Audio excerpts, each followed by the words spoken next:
Right. Hello, everybody. Welcome to day two of our Adobe Live programming here. Hopefully, you're all having a good time and hanging with us. It's the start of a big day here on Adobe Live. This is Tuesday, August 11th. I'm Evan Abrams, and here early in the morning, I'm going to be getting you started with some warm-ups in Adobe After Effects. So hopefully that's going to be a good time. And in specific, we're going to be working on some logo animations today, continuing on from what we were doing yesterday.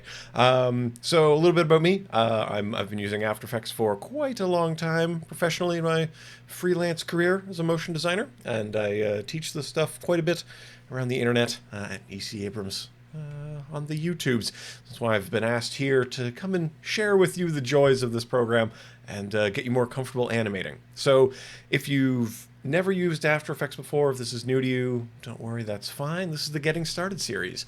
And we're also getting your day started here on Adobe Live. So we have a rich, full day of things going on today. Before I tell you about them, I'd love to know more about you in the chat. Let me know who you are, where you're from, and what you do, and specifically what you'd like to do in Adobe After Effects. I'm seeing a lot of people from yesterday, a lot of people from around the internet. We got PD from Spain. We got Sean in the house, Tim Mobest as usual, holding it down on the boards. Bake Like a Pro Recipes, good to see you out here. Sean Festus, good to see you back. Noor is back, which is great. Although sitting in the back of the classroom, hey, it's an infinite room. Come on up. Umacorn, hello. Lamont, hey, good to see you. It's so good. So many great people in here. It was like 400 people hanging out this morning, which is awesome. But like I said, we have a rich full day of activities here. I'm just the start of the show. So let's have a look at the old schedule. Oh, not my screen. Schedule button. Oh, I gotta hit the right buttons.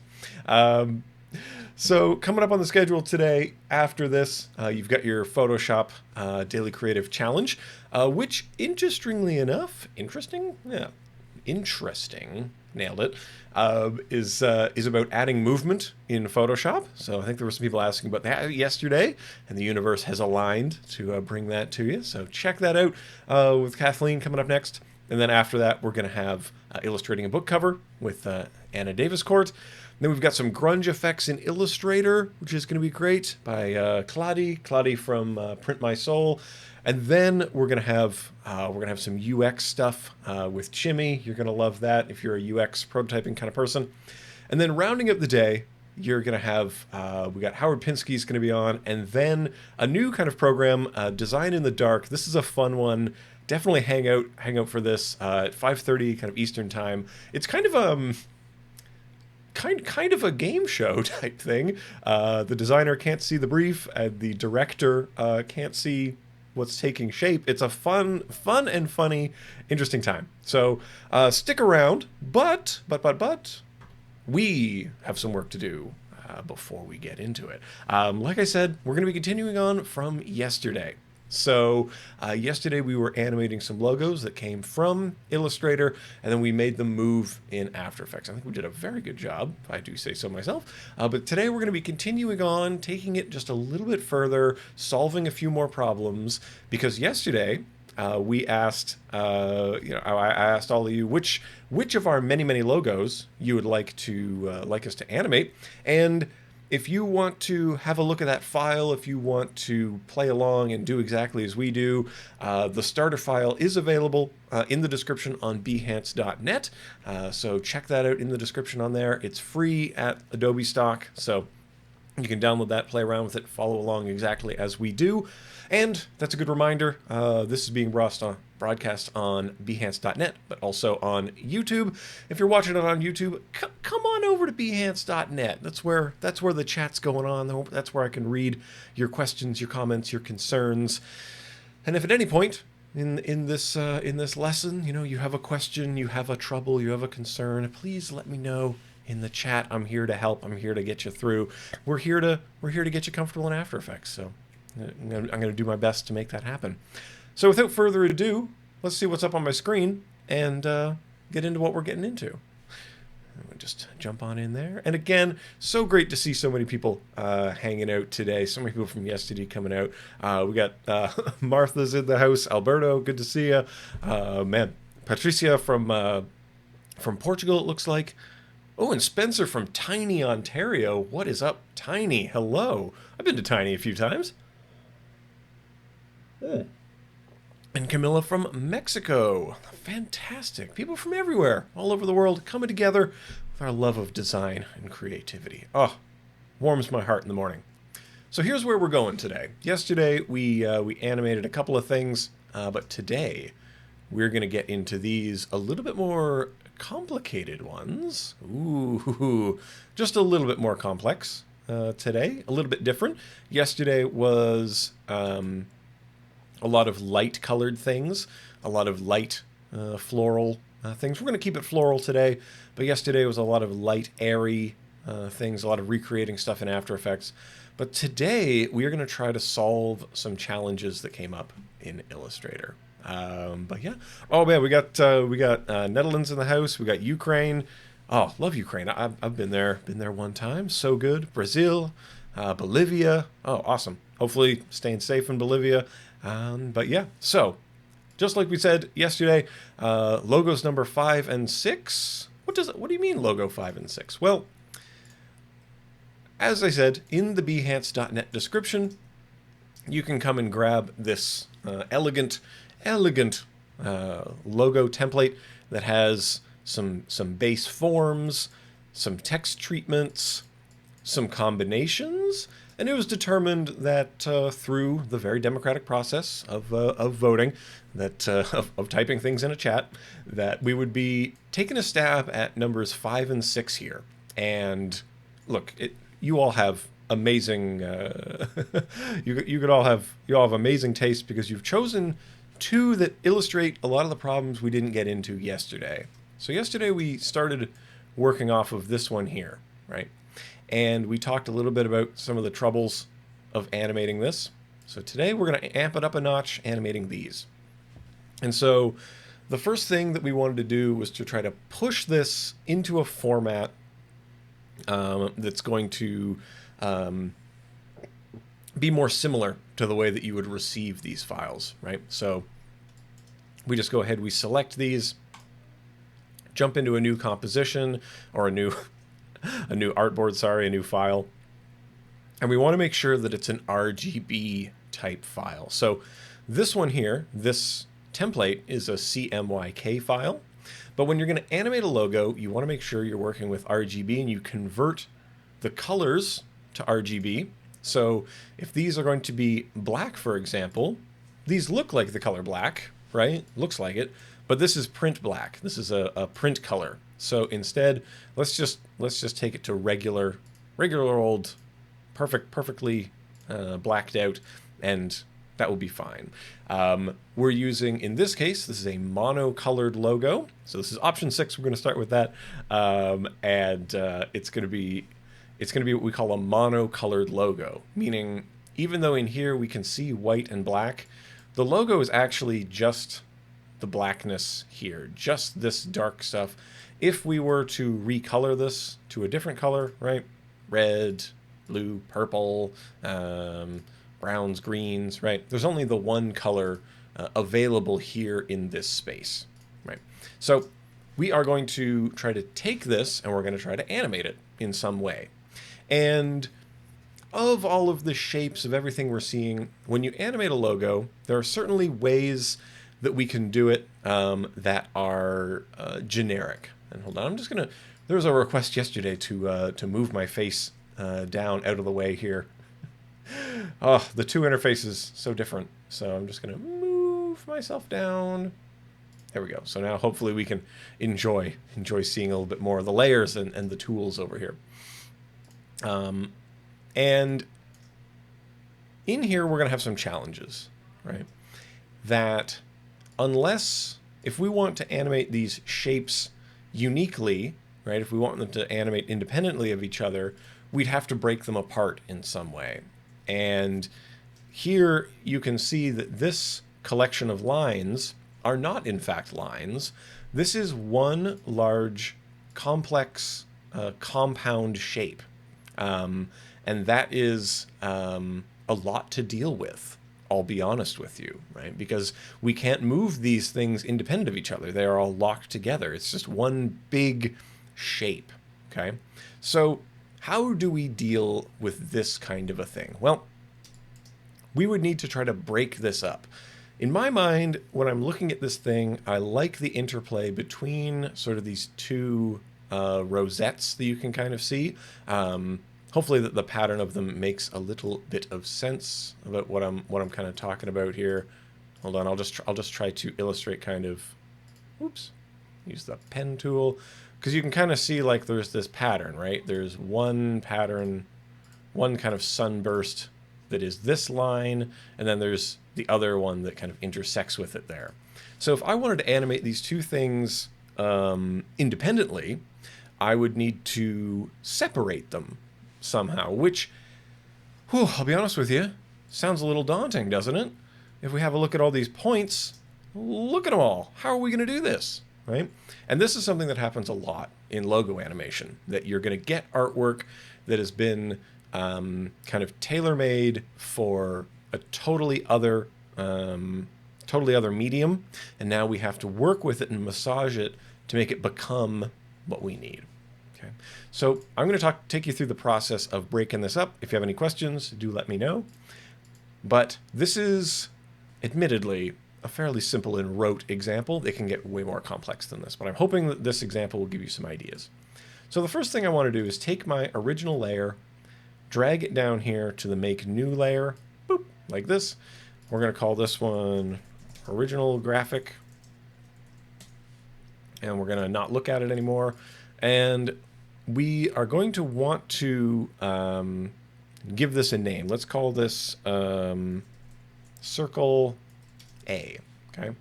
And we want to try to isolate one of the two circles. Now, in order to do that, we're going to take our direct selection situation here. So we've got a direct select, and we could select these points, delete them, because those are not part of the points we want, which creates this hole. We then select these two, go Command J to join them, and then we just join those back up together, stitching together the hole that we made in the piece. So again, we're going to select, delete, skip a peek, select, delete. Now you'll notice that weird things happen when you start to go pretty far, right? So we're going to have to try to join these up kind of as we go in order to not get things that are super wacky. Whoops, don't do that. All right, good, we got that joined up. And I'm just going to go around and try to trim up all of that stuff. Right? So hopefully that works. And like I said, do let me know, though, some of the challenges that you've faced maybe when animating logos. Oh, we don't need to look at those other layers. We can just work with this. And something I'm going to say, maybe a little warning, a little proviso, is that this process can be tedious sometimes, right? Wait, a tedious process? No, I've never heard of such a thing. Impossible. I thought all the motion graphics was an exciting roller coaster. Well, sometimes, right? But if you get a system in place for some of these more mundane tasks, they can go by quite quickly. Hope someone's got me on a timer right now, so that we can see how quickly this goes. All right, and we're joining. So again, the process, just in case someone missed it, is we're selecting the points we don't want, we're deleting them, then we are selecting the points that we need to close, right? Because it's trying to close this compound path, and then we're going Command J to join them back together like this, and we have got it. Now again, this is kind of a cherry-picked example, right? And sometimes it'll give you a warning. So sometimes you get warnings like that because you're selecting points that go together. And that's right, Tim Mobest in the chat. Sometimes you're forced to do actual labor. Terrible, I know. So that's one method. Now we've removed some of the points we don't need. Now there's some other ways we might remove these points too.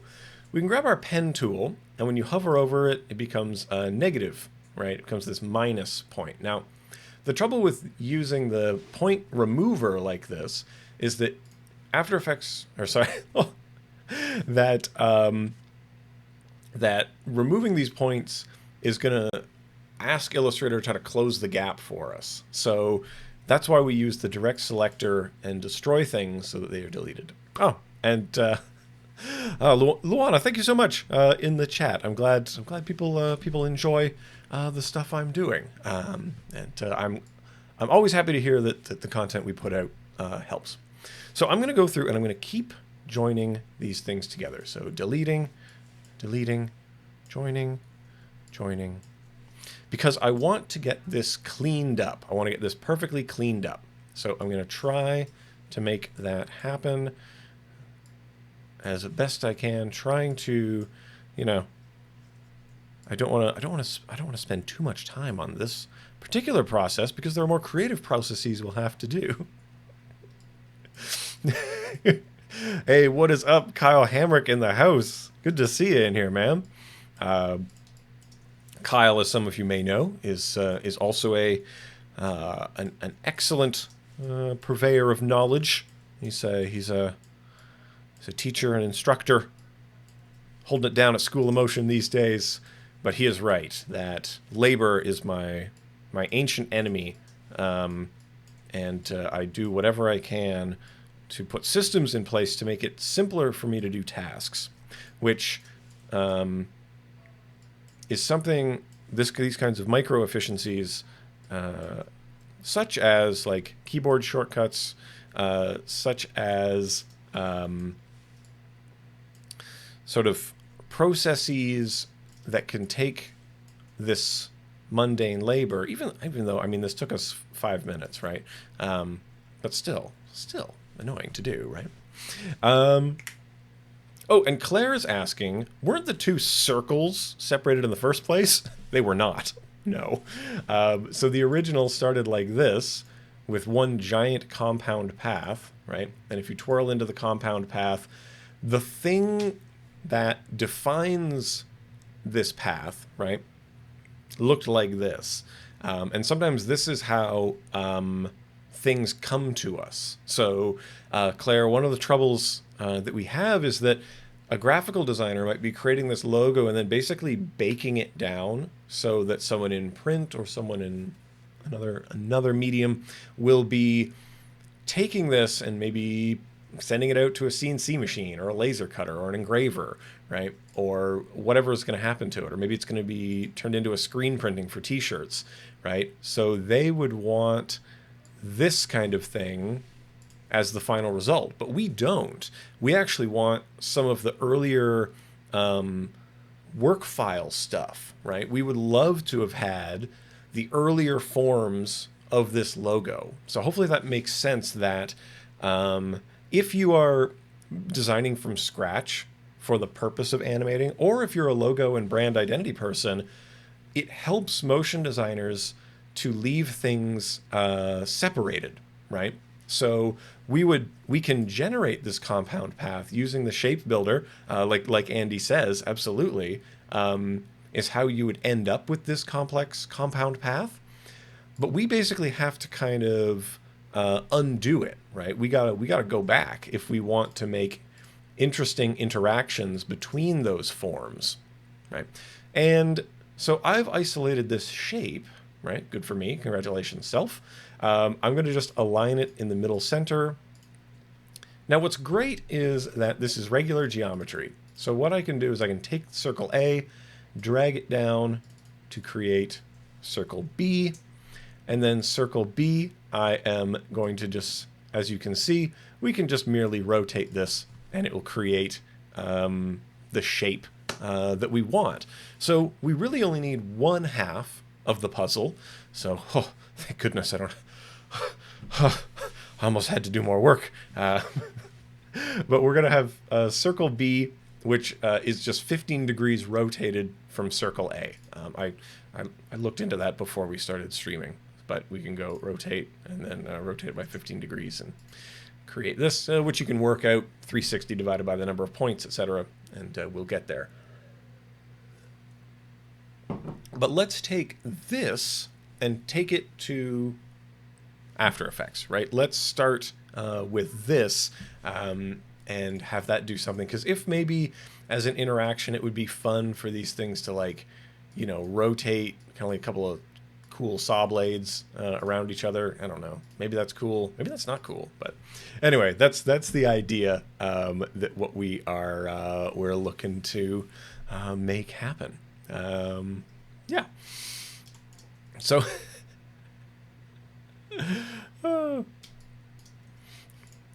So yeah, we got circle A, we got circle B. We have our two texts here, and good people of the chat, what should this logo's words be? I mean, headline luxury. Those are great filler things, but I don't know. Let's see. I'm gonna go with Hamrick Industries. I'm going to go with that. That's in honor of Kyle, who's hanging out in the chat today. Hopefully you don't mind me using your name in these ways. But now we have to take our work from here, place it into After Effects. Right? And we talked a little bit about yesterday some of the challenges that we run into. And some of the troubles. So I'm just going to go ahead and save this because today I want to, yeah, Hamrick Industries, a flower boutique, the most metal flowers available. That we want to take this and move it into After Effects, and specifically, we're interested in having editable text today, and what I think we need to do is find some way to get the text editable. Now, what do I mean by that? So I'm going to save this. This is option 6.ai. We're going to move into After Effects, and my face is going to return to its rightful place up at the top of the interface. I should put a keyboard shortcut for this. Whee! Going back up. So I'm just going to close down all of yesterday's work. I'm going to fire it up here with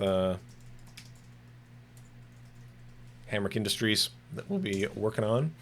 And we need to bring these shapes and these forms into here, right? How are we going to get there? So we could, of course, just go ahead and import. So double click in the space, that void over here, grab option 6, compositions, retaining layer styles. Awesome. We don't really need to create a composition. Well, I guess we kind of do, because we want these layers to be separate, right? We need these separate entities. So we're going to open this up, and we have created, I'm just going to plop these into a folder here, and this is day 2 logo 1. This is our first logo of the day that we're going to get to. And so, oh no, I imported the wrong one. My embarrassment knows no bounds. Okay. So it was this one, Hamrick Industries. Yes. Okay. Importing this one. Oh no. Oh, it's being very mean to me today. How dare you, machine? How dare you? I'm going to save this as something else. So we're going to save this as Hamrick Industries. Pro tip, everyone. Don't name several things as the same file. Don't do that. So hamrickindustries.ai, we're going to save that. Maximum compatibility, good to go.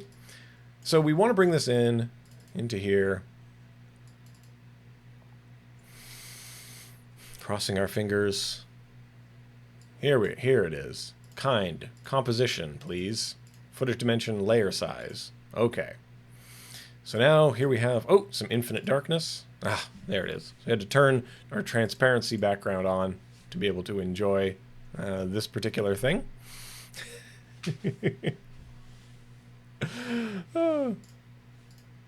So in here, we have all of our little component parts. We got layer 2, we got layer 3, we got the circles A and B, Great, good to see them. And we can just start animating these and rotating them around. But yesterday someone asked, we want to be able to convert this into editable text, right? So when we go create, if we try to create shapes from it, it's not going to create the kind of shapes we want. In fact, it's going to go and make an error for me, right? Can't do that. So how do we get the text in? How are we going to move this text into here? Now, there is a method that you can go File, Export as Photoshop PSD. So we're going to have Hamrick Industries PSD. So we're coming out of Illustrator, Hamrick Industries PSD, export. Now, make sure preserve type editability, maximum editability, and we should be good to go. All right. So we're gonna hit OK on that. This is gonna write our Photoshop file. Then we're gonna come in here. We are going to import Hamrick Industries PSD. Okay. So we're gonna open that up, and we are gonna hit OK. Kind composition. Please retain the layer sizes. OK. Whew, we're getting there. Now you see we've created so many more comps. Doesn't this seem confusing? But now when we drill in here, we end up with this layer 2. We end up with this little buddy. Right click on it. Create. Convert to editable text. Whew. We made it. This is now a text layer that we can edit and change at our leisure, right? If you want to do it that way. So, oh, didn't that feel like a good time bringing this in, right? Because now we've kind of got stuff everywhere, right? We've kind of made a bit of a mess. So we would probably want to just copy this and try to bring it back into this space. Copied, pasted. But you'll notice that kind of the sizes don't necessarily line up. Even the anchor point, not really sure where that is. It's somewhere, but hard to say where. So it's a little bit of a mess to do it that way. Okay, so let me just hammer the undo button several times until those crimes go away. And here is Tim. You're cracking me up in the chat again, man. It does. I do sometimes sound like I'm on the Starships Enterprise over here. Really enjoying Lower Decks right now, people. Great show. But team, we want that editable text, and I don't want to work so hard for it. As you know, doing too much work is hurtful to me. So, as we discussed earlier. So, I'm just going to select this text, right? I'm going to copy it, and if you just paste, nothing will really happen. But if you create a text layer, just click out here, and so now we have basically a holder for some text. I can select this text in here, I can come in here, and I can paste the text into a new text layer, and it fits pretty perfectly. Interesting how that works out, right? So this is kind of an interesting little life hack that I hope is good, and you can now kind of align it up, get them right on top of each other. They don't really come in a good position, so you may need to use this little bit of a hack by making something, colorful, and then trying to pixel perfectly align it. Boom! When there's no more shifting, that's when you've arrived, and you can lay them on top of each other. So, we'll see what we can do. So let's do it. Let me do another one of those just so you can enjoy. So I'm going to take the text tool. I'm going to, in Illustrator, select the word industries here, select inside that, copy it, because what I'm copying is is all of those attributes about, the text style, the font, the weight, all those things. And then I'm coming over here, I'm clicking out into the space, making a new text layer, and I'm pasting those text attributes out into this zone, right? Now, of course, I have to click and try to line this up a little bit, and snapping can definitely help. Definitely helps. Try to line it up.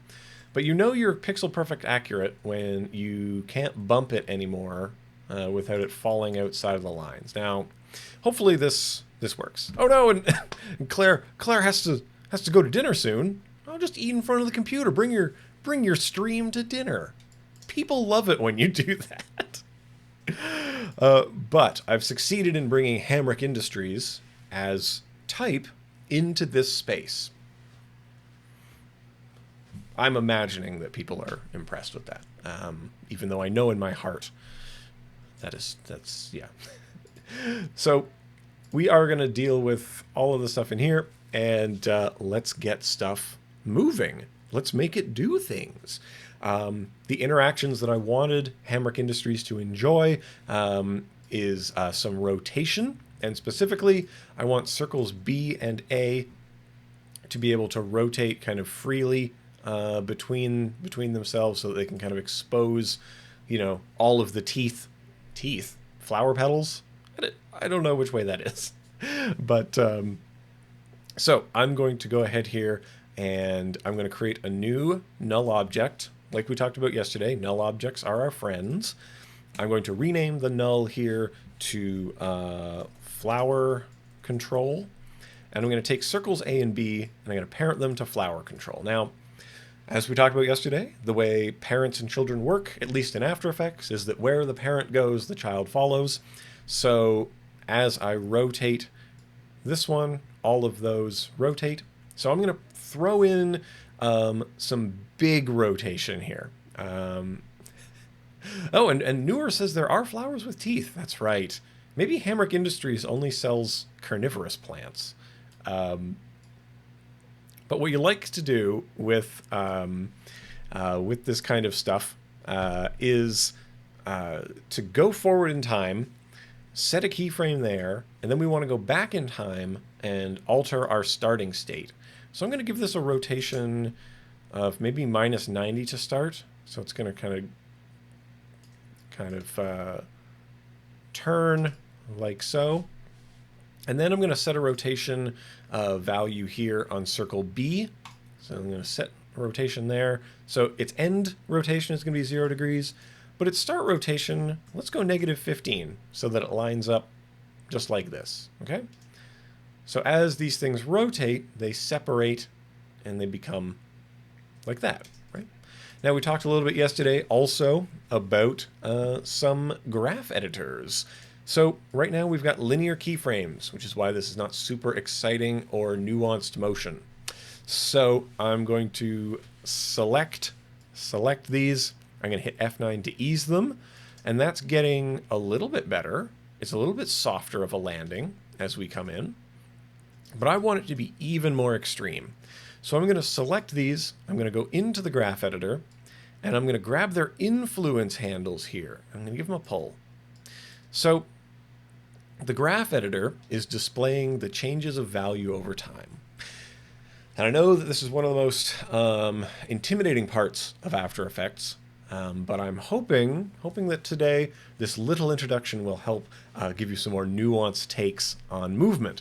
So this graph is showing us literally the change in this case, speed over time. Okay, so this little menu here, we're looking at a speed graph, something kind of unique to After Effects.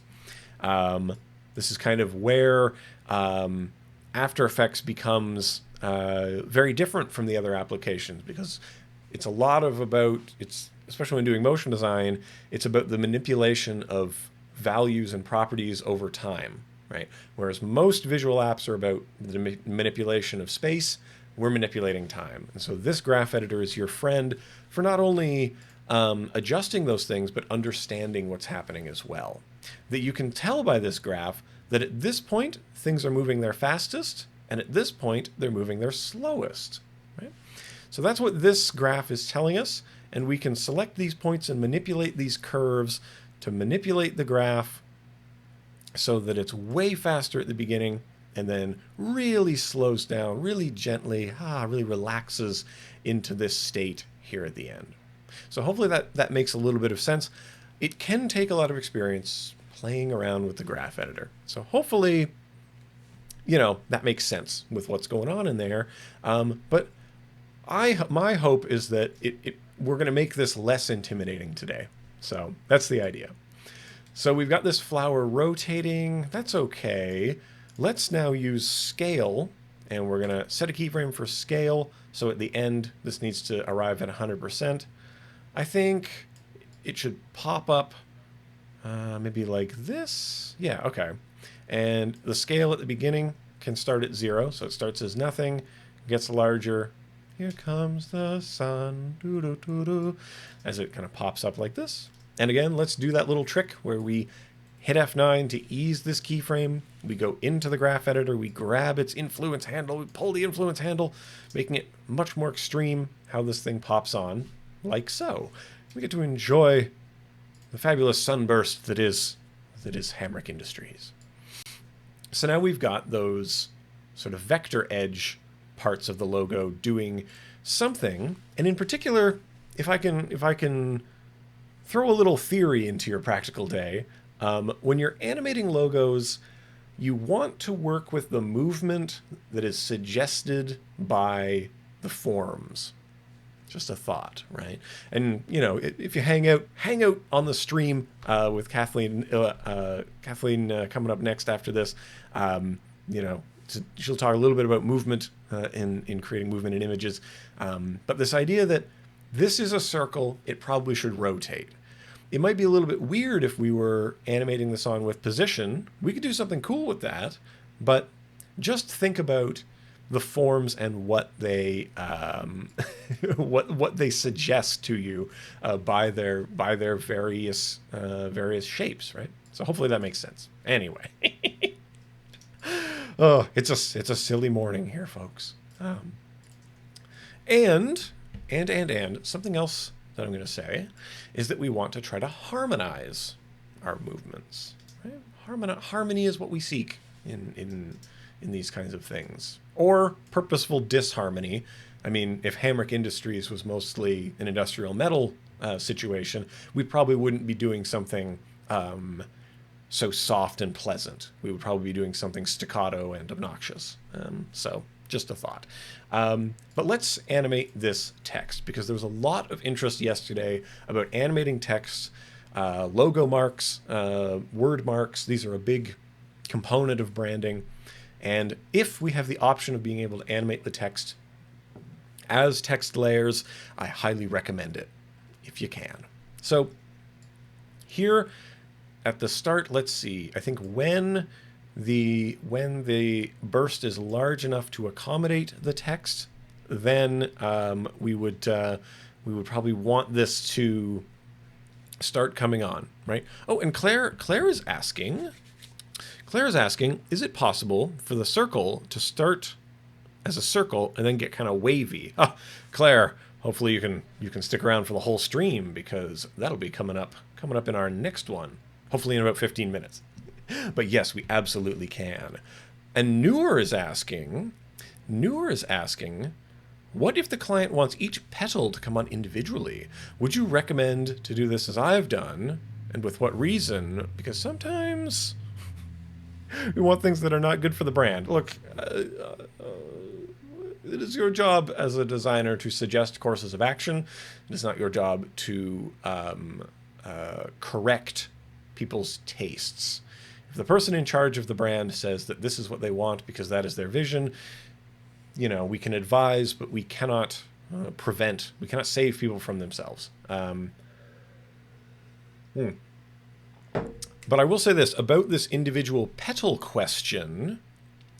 If you wanted each individual petal to be independent of each other, right, then the way you break this apart would be very different, right? So the way we broke this apart was to create this flower shape and this flower shape. If instead we wanted each individual petal to be unique and different, we would probably need to divide this up. The smallest unit we'd be interested in is getting one of these shapes here and then working out from that. So your methodology changes, but the skills to do it are the same, right? That we can, in this space, right? If I just go ahead and make a new duplicate here. Sorry, everybody, we're entering Tangent Town today. At this very moment, we step into Tangent Town. That if you wanted a single petal of this, what do we delete to get there, right? Well, we delete this, and then we reform this. Joining. Joining. Okay, what else needs to be deleted? This has got to go. Error. Make sure you're selecting only the points. Joining. Deleting. Joining. Now, what else needs to be deleted? Well, all of this. All of this. Right? Like, how much has to go? Well, this has all got to go. Sorry. You got to go. So, delete this. Join this.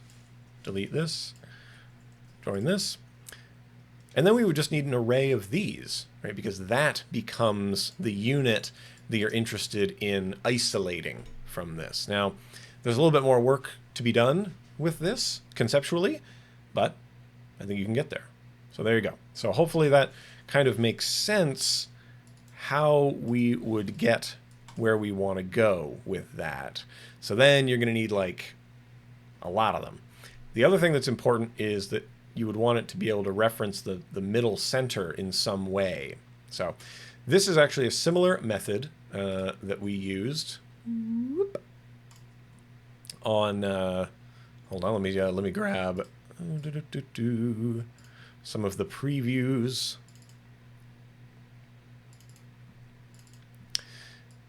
If you see this shape that looks fairly coherent, it's actually made of many, many individual petal shapes like this that simply fold out from the center, right? So that's one way that we would do such a thing. So hopefully that makes sense for your individual petal question. Let's return to Hamrick Industries for a moment, and let's see if we can continue on with this.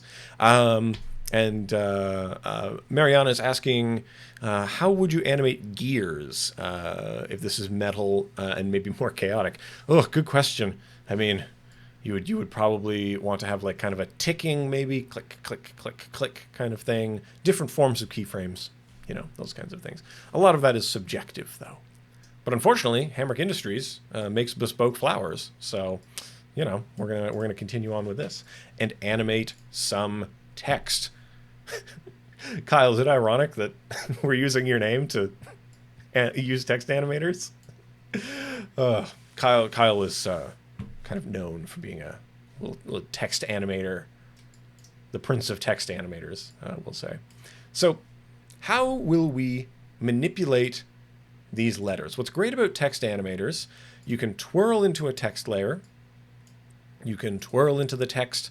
We have all of these wonderful options in here, intimidating numbers of options, we'll say. And you can see this thing here. It says animate. That's exactly what we want to do. Oh, let's do it. So we hit this button, and we have to kind of choose which property of the text we want to animate. And this is sort of, this is more granular. You know, what are we going to maybe animate about every letter? What are we going to animate about every glyph? What are we going to animate about every word?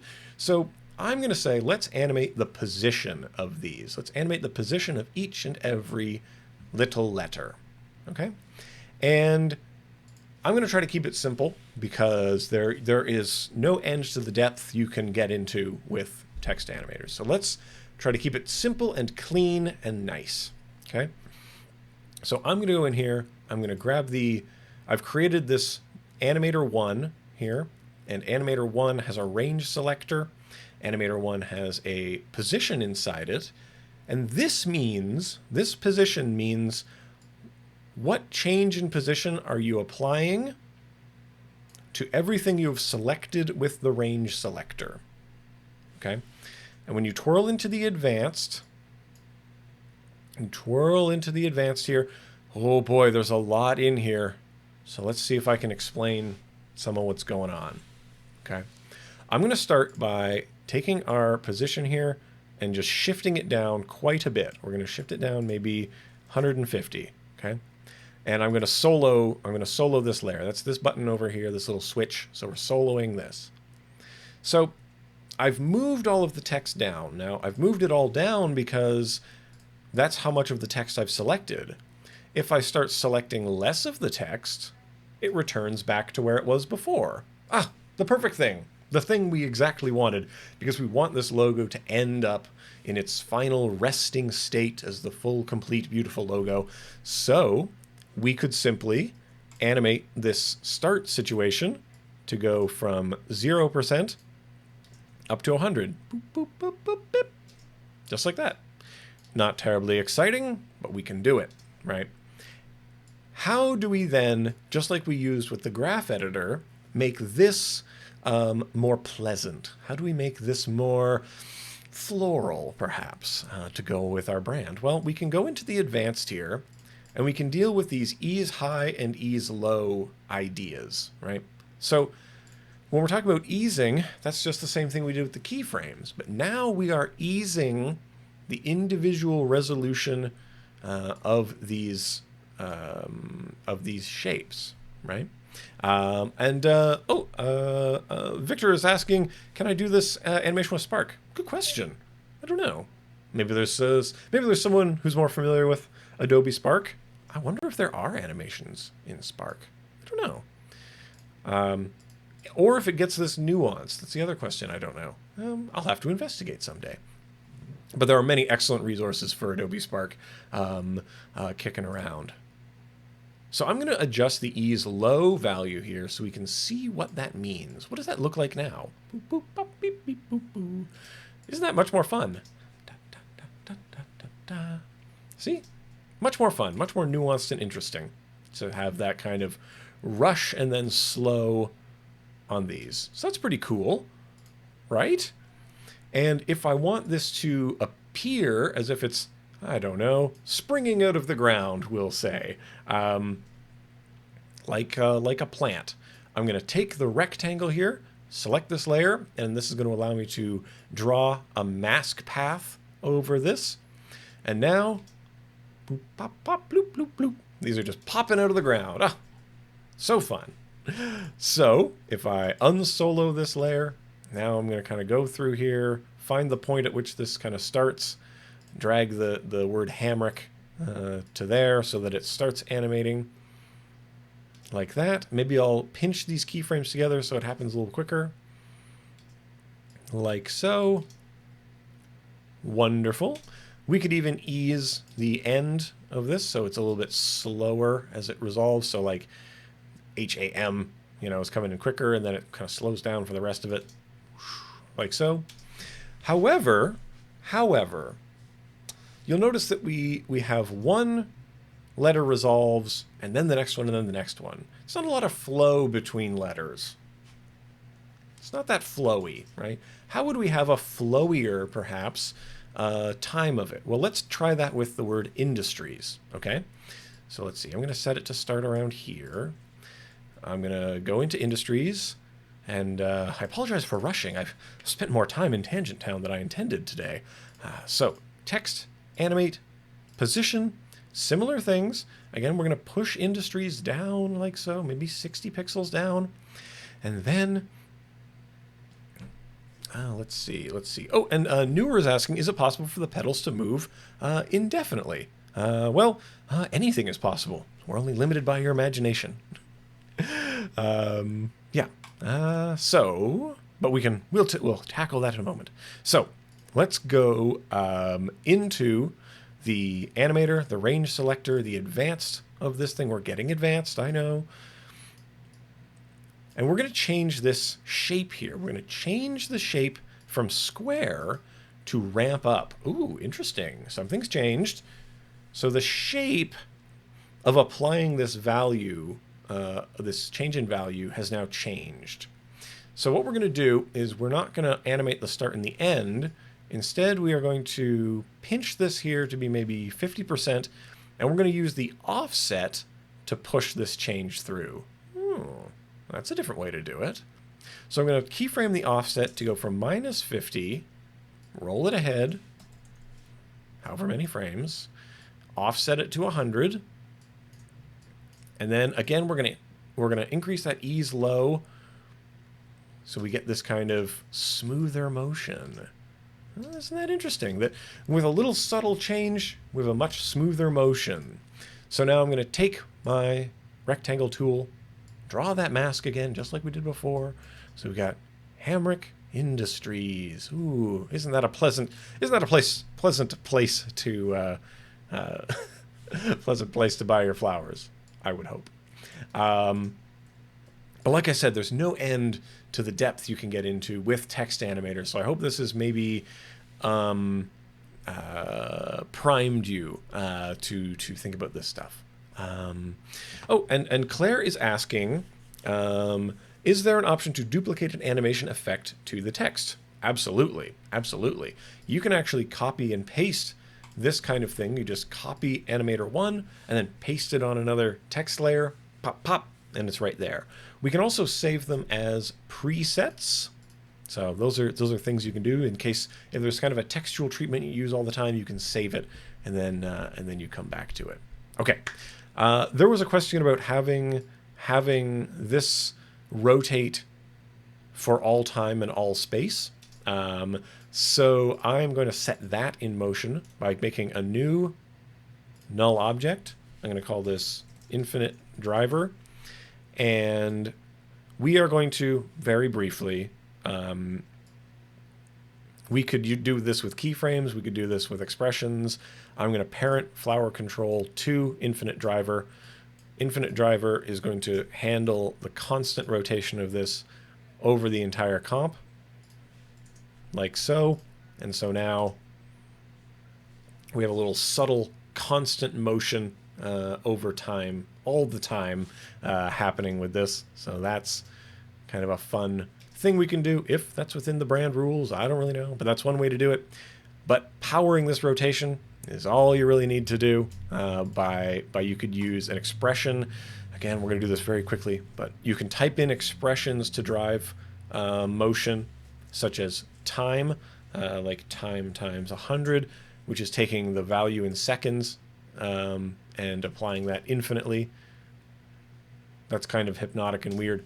If you want to learn about things like expressions, if that's very interesting to you, I'd highly recommend checking out the new Adobe Expression reference that's in the new help file. The team did a great job working that stuff up.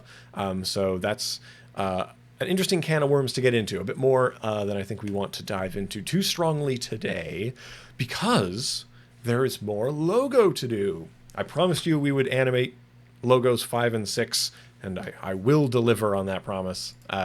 So let's make it happen. Nandish is asking, do I do Illustrator tutorials? Not often. I'm not much of an illustrator. I'm very geometric. I'm very banal. So I do not think people would like to see me do that. I could be wrong though. But there was a desire to animate. Bloop,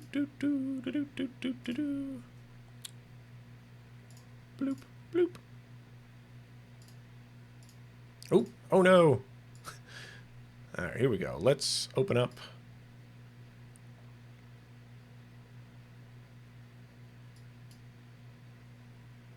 Oh no, I think I've made Illustrator unhappy today. Here we are. So let's do something fun with this logo. Now, this option is a little bit different. Every logo is different and unique. You never know what you're going to get when you open them up. This one is unique again, though, and it's unique in a very specific way. All right, that as you twirl into this, we're going to find some interesting components in here. All right, and let's separate them all out.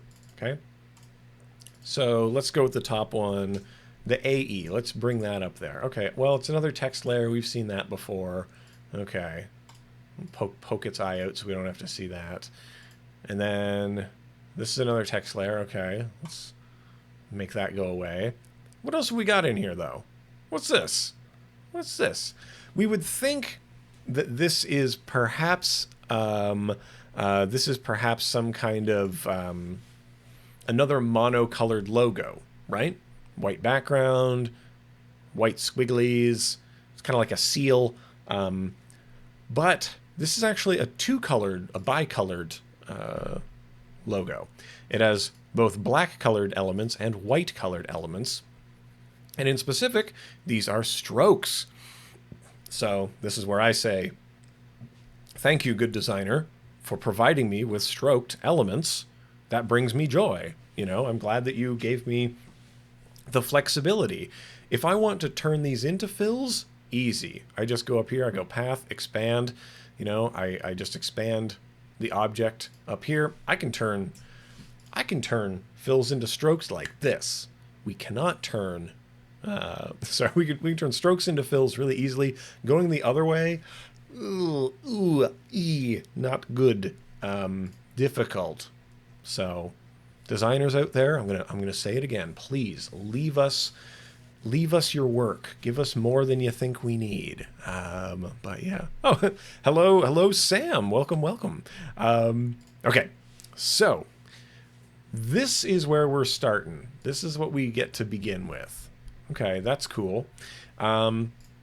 So let me just separate these out onto some different and discrete layers so that we have, let's see, what do we got here? We've got the base of this thing. So let's call this base, right? Because this is a big filled shape. Oh, good morning, Kathleen. Hello. Coming up next on the stream. And then we've got this next layer. This is the middle ring. Then we got this one here. What's on this? Oh, nothing, because I put nothing on that layer, so we don't need it. So this layer here is the inner ring, and then we have, you know, more text. So we've got what is this one? Big text? Is it the big text or the little text? Which one are you? You're the little text. Little text. And this one here is, let's just call it the big text. So this is what we're dealing with, all right? Now we want to animate these elements. So I'm going to go save this as, and some people have been calling this the coffee and cupcake type of brand, pastry brand. So let's save it there as an Illustrator file. Okie doke. Now we're going to bounce into After Effects. We've only got half an hour to do it, so wish me luck as we accelerate into the unknown here. So we've got this pastry brand. We're going to bring that in, bring it in as a composition, layer size, perfect. So we end up with this pastry brand logo. All right, so in here we've got all the component parts we need to make something great. There was a question about animating the points from a circle, right? That what if this shape, even if we were to go create shapes from vector layer, we end up with a path. And animating this to and from a circle may be difficult, okay? So the idea of what to do with this, if we wanted to turn it into a circle, that's a little bit hard because it's not parametric, right? If this were a more parametric thing, how easy would that be? We just tweak a couple numbers and we're there. So what do I mean by parametric? Well, right now this shape is being defined by all these little points and all the little tangents on the points, and that's what tells the computer how to draw this. It's a vector graphic. We can also define vector graphics parametrically. So what if I try to recreate this in After Effects? What would you all think about that? Very impressive, I hope. So I'm going to create a star. Shout out to Black Star, by the way. And we are going to change this to be very pink. I don't think there's a band called Pink Star, but maybe there could be. And in here, inside the contents, inside the polystar, we have all of these parametric instructions that are telling After Effects how to draw this star. Okay? So I'm going to start dialing in some new instructions for it, right? There's a question in the chat. What is the best way to export a logo animation to be put on a website? What format? It really depends on the website and your various bandwidth restrictions. Some suggestions of a GIF, that would be useful. Those are very reduced things. Many websites can accommodate H.264, but maybe you might want to think about JSON export or something more code-based for that. Something to think about. These are all great options, but weighing which one is correct for your particular website and infrastructure will require that subjective research. I personally love the JSON exports using the body movement plugin. So, parametric paths. This path, this star, is defined as having 5 points. I need it to have 1, 2, 3 more points. Is this the number? Is this the number of points? No, that's not it. So I need it to be on all of the bumps. Okay. Now, why doesn't it line up exactly? Well, because all of this stuff, we need to get it aligned. So I'm going to grab all of these things. I'm going to parent them to the base outlines. The base outlines I'm going to move to be in the middle center, 960 by 540, so that I can line this stuff up. It's got to get lined up. Ooh, an SVG information. People are into that. Those are good options. Oh, remember when Flash was cool, everybody? So what I'm trying to do is I'm trying to get the points of this star to rest on the outer edge of this bump. Now I'm going to get the inner points of the star to rest on the inside of the bump. Okay? Resting there. And now I need to smooth this out. I need to smooth it out. And I can do that using the outer radius and the inner radius to produce this exact kind of shape. Pretty great, right? Now we may require a little bit of tweaking. Maybe the inner roundness needs to be up or down, one of the two. Because, let's see, we're not exact. Oh, we're not right on it. That's got it. That's gotcha. But we can recreate the shape in here parametrically. What that means, in more practical terms perhaps, is that now we are able to simply animate these values and bring them into alignment. So I'm going to animate the inner and outer radii and the inner and outer roundnesses. And let's start them off at an earlier phase in their life at 100%, 100%, and we'll just match these two radii together, right? So what's kind of halfway between 300 and 275?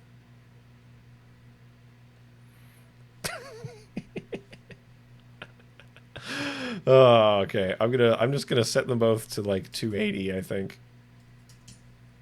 I mean, I think I could have done a way better job of estimating what that number would need to be. But we can get this to be very circular indeed. So let's see. There we go. Now it's interesting that you can even push this beyond what you need here. Hold on, so I put these inner and outer radii. Inner and outer roundness is down to 50%. Notice how wonderfully smooth and circular. So there you go. So 280, 280. Maybe that's correct. I guess the question is, do we want this to seem to plump up and form that shape? Or do we want it to conform, like come from the midline and out? I don't know. These are all difficult questions for us to ask and answer. Whoa! But you can grab two things. Let's see. Yeah, let's try to put it along the midline. I think the midline of these two bumps. All right. So let's do that. 285. All right. So this is going to animate by expanding in that way. And I'm going to take these keyframes and ease them, go into the graph editor, as you've seen me do many times before. Oh, Jack's got the math. It's 287, so that's good. So there we go. We get this nice subtle change over time.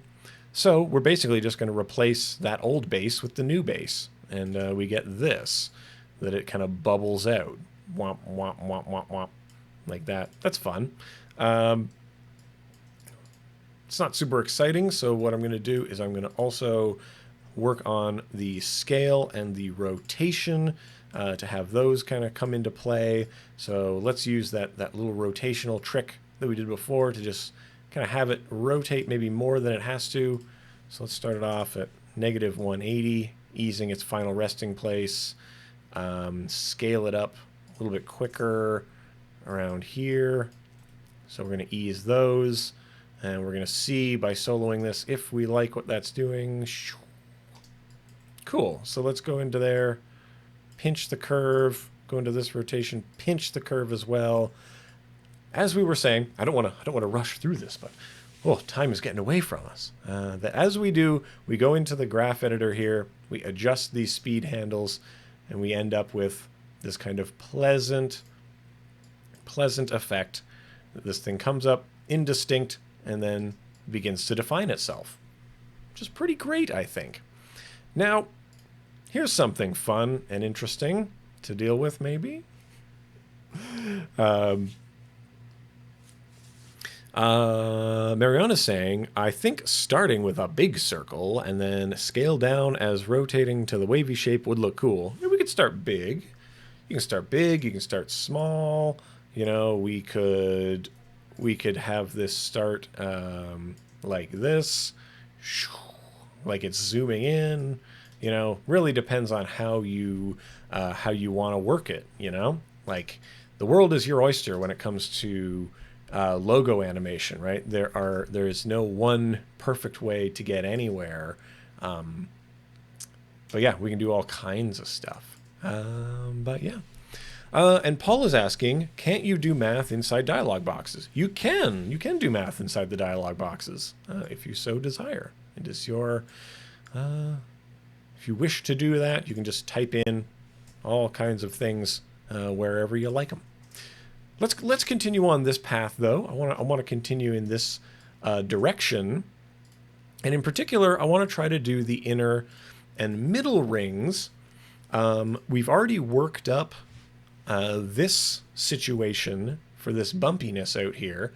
I'm interested to see if I duplicate this layer, okay? I'm going to alter its fill to be non-existent. I'm going to give it a stroke value. And I'm going to see if just scaling this down will bring it into alignment with that. Oh, it does. Lucky, lucky me. So now we can even do some very useful things with this that we can now kind of replicate and duplicate our work here. So what I'm going to do is we've scaled this down. Let's put it above the inner ring. I'm going to just adjust the thickness here so that it matches, right? You can use math, of course, to find out where you want to check that out. Oh yeah, and if people are interested in more tutorial content in their lives, this particular stream will be archived for all time and all space, not only here on behance.net, but on the Adobe YouTube space. If you want to see more of me in your life, yeah, check out Evan Abrams on YouTube. Check out the EC Abrams tutorial channel. I also stream here on weekends, so if this is something you like, then there is more. There is always more. At least in this day and age, there's always more streaming for you, especially from the good people at Adobe. All right. So we've recreated these particular things in here. So let's recreate it fully with the colors and everything. Get it all just how we like it. Don't need to see those. This one does need to be darkened like so. Call up the scales on these things. pinch them together like this, and then offset them a little bit. Oh, I love how strange this gets sometimes. I'm going to call up their rotations, and at the beginning, I'm going to start offsetting these. If we go to these inner ones here, let's make them go a full positive rotation, and let's have this one go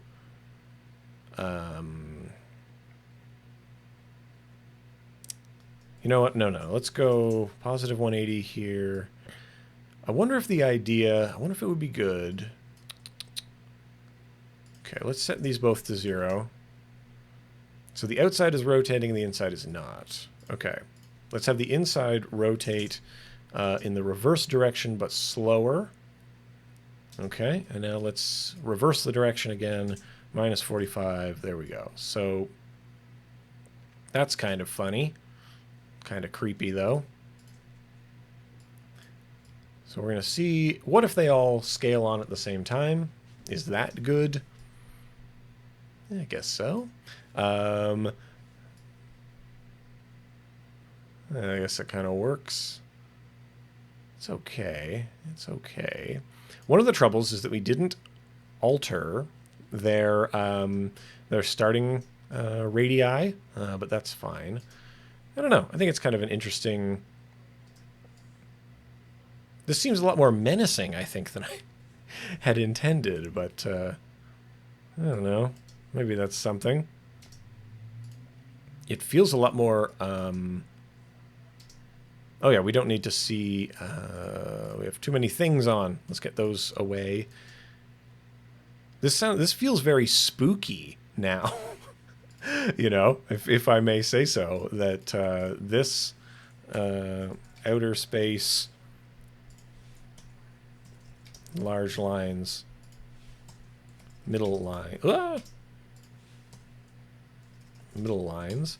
So what I'm going to do is I'm going to shy these layers that I don't want to see. These were old layers, we don't need them anymore, but I don't want to delete them because, as I said, we want to leave more work around just in case we need it. So I'm going to click this shy button, then I click this hide button. Now we've cleaned up our timeline.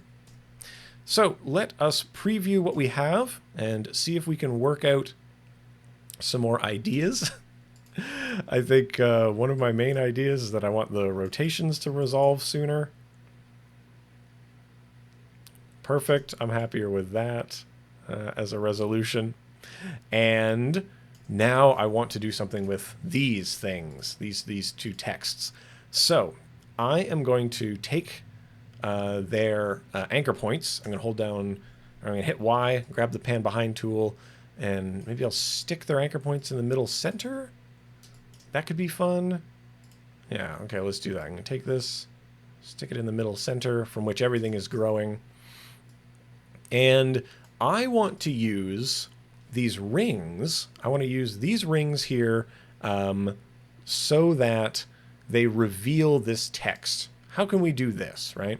Well, the middle ring here, we can give it a fill, right? Let's give it a black fill like so. And we can use the alpha space of one layer to reveal another.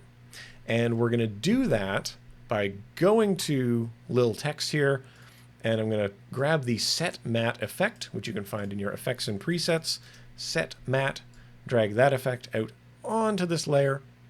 Make sure you turn on the collapse transformations or rasterizations, or else strange things will happen.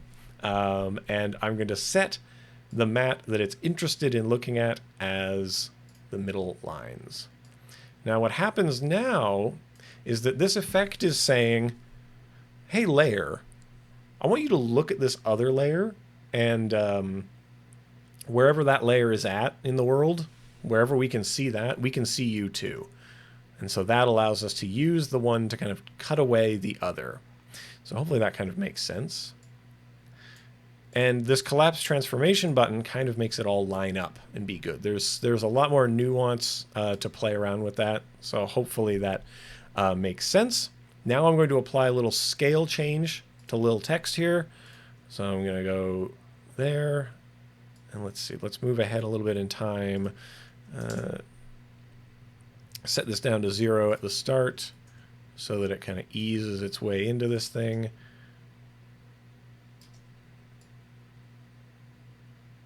Yeah, it's kind of riding the line a little bit because we want to check and see how congruent these two are with each other. Maybe we need to line them up like that. Oh yeah, it's we're in the ghost zone now, folks. Now we'll just repeat the process on this one as well. So, like I said, what are we doing? Well, we're putting the set mat out here. This one is going to look at the large lines as its kind of situation. Don't stretch the mat to fit. I don't think that's very useful. But do make sure that you are... oh, maybe you do have to stretch the mat to fit. Oh no, what have I done? I've broken things. I have not, on the large lines, given this a fill so that we can see what's going on. So there we go. We've got that coming in. Excellent, excellent. Just check all my works here. Good, okay. So now we have this kind of Twilight-y, zony situation. Let's just copy and paste the scale keyframes from one to the other. So we end up with this. And now let's stagger the scales a little bit, like so that maybe it's a little bit more varied as this stuff comes on. And there we go. We have this very strange situation happening. You can offset your layers even further if you want, just by clicking and dragging them around. Then you end up with that. But maybe that's not totally necessary. But this is just one of many ways that you might animate these logos. Our time here would not be complete, though, if I didn't talk about how to then apply them in some way. It's great that we animated them. How do we then use this thing that we've created in some way? You know, we've got Pastry Brand, and we've got, so I'm going to put an asterisk on the start of that, Pastry Brand, and we've got Hamrick Industries, these two here. You know, how do we then make use of these things somewhere in context? Well, I'm going to make a new composition. Let's call this Social Export. And, ooh, excuse me. In here, we're going to drop down an image. Perhaps this image of deadly flowers. These are a bunch of poisonous plants. Man, I did not intend for today to become so macabre.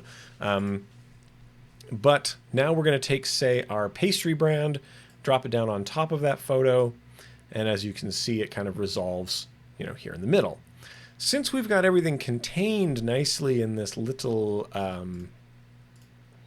comp here, we can scale it up, scale it down, move it around, do all kinds of things in this space. But most interestingly to me is that the assumption we had with this logo was that it was a mono-colored logo. Remember where I was talking about, like, you know, we thought that because it had a white background and these white lines, that these white lines were maybe just holes in this? Well, even though we've had to animate this stuff in this way that, you know, we have these lines in here that are white, and we have this text that's white, we can actually just use that and only take the dark information out of here. So, for example, we can use a blending mode, toggle between switches and modes, give us the darken mode, and then everything that's white on here, or light, becomes transparent because of the way it's blending with the pixels beneath it, and then we end up with this impact. So I'm going to reduce the transparency just a little bit, like so, And now, as this animates on, as you can see, those places that were white in the logo are now holes in the logo. Right? So that's something that we can do with that. We have other options, though. Perhaps you would enjoy a stencil luma, or sorry, a silhouette luma is maybe going to make a little bit more sense. So we can use the luma values, in this case the whiteness of the logo, to literally punch holes in this other layer, revealing whatever's behind it, right? Which in this case is nothing back there. We could leave this as normal, and we could very quickly take this from a dark logo by inverting it. We could invert this into a light and dark logo if you wish. So we can very quickly do that. And Spencer is asking, could you change back to CMYK after the animation has been created? My answer to that would be, what is the goal of converting back to CMYK? Why would we wish to do that with the animation? CMYK is for giving information to printers, right? And you know, you can take an image from here, kick it to Photoshop, and then change its mode from RGB to CYMK, or, you know, whatever order those are supposed to go in. I think I've purged most of the print information from my brain, but erased like so many printers from the office. But when you're thinking about why you would like to do that, if it's like, oh, I have a still frame of the animation, I want to kick that over to turn it into a t-shirt, or I want to kick it over to be printed, then you would need to export the thing and then do a color conversion on it, right? But anyway, hopefully that makes sense. But yeah. And you know, Kyle, we're having a laugh about printing my animations off, but there's been a real resurgence of people enjoying that kind of old school methodology of printing out cells, of you know, firing up your old dot matrix printers or whatever, and printing off the frames and having a time of it. Folks really enjoy that. But I'm with you here for a couple more minutes. I want to really quickly recap some of the things we did here on the stream. So today we were talking about animating logos. We broke them apart in Illustrator. We took the things, we examined them in here, and we crushed all this stuff in this space to break it into the component parts, splitting it out into layers, making sure we could save it in a format that maybe we could pull the text from it. We looked at a couple of strategies around that, both in terms of converting to a PSD out of Illustrator and just copying and pasting the text from here, copying like so, and then going into here and dropping down some text and pasting like this. So very, very easy move. You just have to align it as you like. Then we moved it right here into this space so that we could animate it around. We talked about splitting things apart. We talked about perhaps having to recreate some of the geometry and how we would go about that. And then in the end, we had some very beautiful things. So hopefully that worked out. However, that brings us to the end of our time together. I hope you've had fun getting started in After Effects. If you were coming in late with this stuff and that it was enjoyable for you and that it helps you get started in After Effects, I hope this has maybe opened up some ideas for you to get into with these things. So there is even more things going on here on the stream. I have to say goodbye to you, but I'm Evan Abrams. Thank you so much for watching. And if you want to see me on the internet, just Google up EC Abrams. I'm around. I'm streaming all the time. But we've got things to get onto. So I'm going to say goodbye for now. Please stick around for the daily challenges, for all of the great things happening. And we will see you around the internet. Stick with it on Adobe Live and stay creative. Bye for now. Where's the button? Oh, there it is.